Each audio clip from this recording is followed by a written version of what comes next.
ఈ రోజులలోనే కాదుల్లో ఏ రోజులలోనైనా ప్రతి కుటుంబానికి ప్రతి మనిషికి కూడు గూడు గుడ్డ అనేది ఖచ్చితంగా ఉండాల్సిందే. ఇక కొన్నిసార్లు ఓ పూట అన్నం తినకుండానైనా ఉండగలుగుతాం, కానీ ఉండనికి ఇల్లు లేకపోతేనైతే చాలా కష్టముల్లా కూలి పనులు చేసుకుంటా బతుకునెల్లదీస్తున్న కొన్ని కుటుంబాలైతే చలికి వానకు ఎండకు తట్టుకోలేక అడవి భూముల గుడిసెలు వేసుకొని ఉంటున్నందుకు గింత పనైంది చూడు పాపం.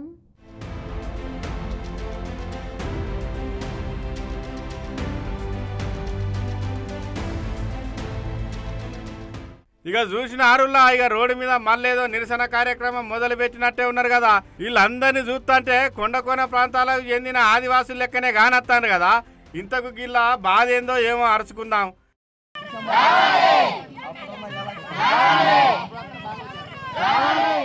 అగో ఎమ్మెల్యే రావాలి, మాకు న్యాయం చేయాలి అంటారు. ఎందుకని కావచ్చు, గుడిసెలేసినందుకు గింత కథన.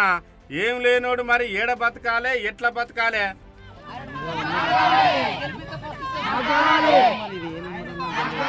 తాతల తండ్రుల నుంచి వస్తున్న ఆస్తులు వ్యాపారాలు రియల్ ఎస్టేట్ చేసుకుంటా అడవులు నరికి పొతం పెట్టి ఇష్టానుసారంగా వెంచర్లు చేసి ఉత్తగుంచే బదులు గిసొంటి పేదోళ్ళ నాళ్ళ బతకనిస్తే ఏమైతుంది? వందల వేల ఎకరాలు పడవ పడి ఉంటున్నాయి.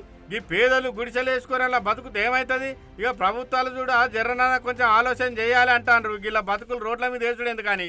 అయితే ఈ ముచ్చట ఎక్కడ జరిగిందంటే భద్రాద్రి కొత్తగూడెం జిల్లా అశ్వరావుపేట మండలం ఎర్రగుంపు వద్ద జరిగిందిలా. అటవీ భూములలో వీళ్ళు గుడిసెలు వేసుకున్నారని వీళ్ళు వేసుకున్న గుడిసెలను ఊడబీకిన ఫారెస్ట్ అధికారులు ఇక వీళ్ళ దాంట్లో 5-6గురిని తీసుకుపోయి పోలీస్ స్టేషన్లో కూడా పెట్టినరట. ఇక గందికే ఈ ఆదివాసులు ఆందోళన చేస్తానన్నట్టు.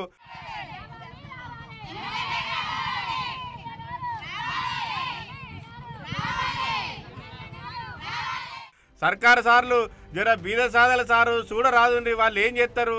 ఏమన్నా దున్నుకుంటారా, లేకపోతే ఏమన్నా సచ్చినాడు పట్టుకొని పోతారా, లేకపోతే పెద్ద పెద్ద నాయకుల లెక్క కబ్జా చేసి రియల్ ఎస్టేట్ చేసి అమ్ముకుంటారు అనుకుంటానరా?